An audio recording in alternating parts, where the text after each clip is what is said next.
Hey guys, welcome back to Sparks and Recreation. This is our final day of race prep before we get in the car and try to win $10,000 at the Carolina Speedway. So the car has changed a little bit since last race. I'll point out what we've changed here in a minute, what we went over, and how we're sending the car down. So I get a ton of comments in all the old videos, and when I post videos going, why do you run windshields? Well, previously it's because in order to get a good image of the car and what's going on, we were mounting phones to the windshield using suction cups.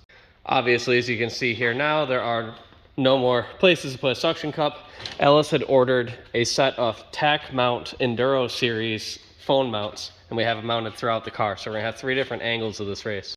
We're going to have a side profile. So these, if you go to their website, they sell specifically spots that you can mount these cars using self-tappers.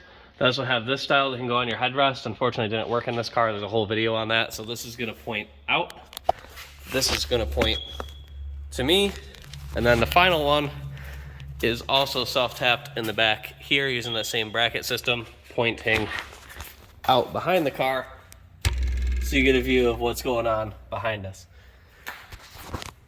All right, so that's what we did for the camera. Obviously we had to take out the windshield, so we pulled any extra weight on this entire car out. The only things that we have left are motor, the steering rack, like anything that was extra weight is gone. Unfortunately, the rear bumper had rotted off, so I'm pretty vulnerable in the back. It is what it is. I'm just gonna have to run with it. I've dragged the ass end of cars around many times, it'll be all right. In place of the windshield, we do have a little safety bar here, some steel, so hopefully it'll keep anything from coming in at me. We got tear-offs for the helmet finally.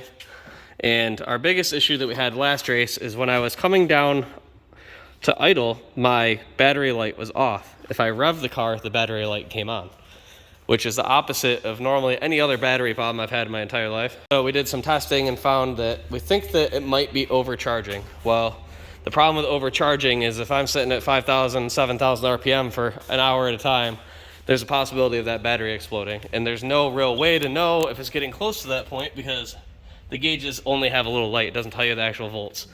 So Bill fabricated me, look at that, it's in a Subaru connecting rod.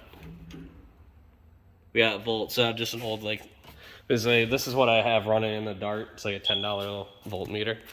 And the battery's relocated. We're gonna bring 3 batteries with us in case for some reason when I'm going, that light is coming on because I'm losing voltage and we're wrong. I'll have backup battery. They are allowing us to pit during the race. I'm hoping I don't need to, but if I look over and my voltage is dropping, the car's starting to break up, obviously I'm gonna have to come in and switch out battery. We're bringing 3 batteries. Have hopefully enough to go 250 laps, even if we're running on battery alone, no alternator. That's basically the main changes to the car. Lighten it up. I redid basically all of our chains, went through, checked everything. Everything's good on the motor. And we have it so hopefully we have even better footage than last time.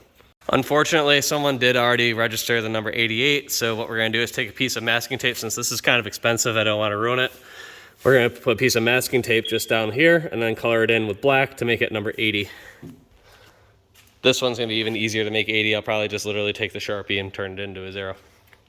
Same on the other side. Hopefully, we'll be on the road tomorrow evening. The guy that runs the track or the contact at the track, I don't know his actual capacity at the track. I'm pretty sure he's the announcer and the guy that organizes stuff. He said if we make it in early enough Friday night, he'll let us go out and run practice laps with the rest of the cars for the main divisions that are running a different day. There is an open practice Friday. Try to get in early enough where I can turn some laps and get an idea of how this thing's gonna do, maybe adjust tire pressures, get legit on it. So that's our final race prep for the 10,000 to win 250 lap Carolina Speedway Enduro. Hopefully in the next couple days you'll see a video going up of us traveling down and winning some money.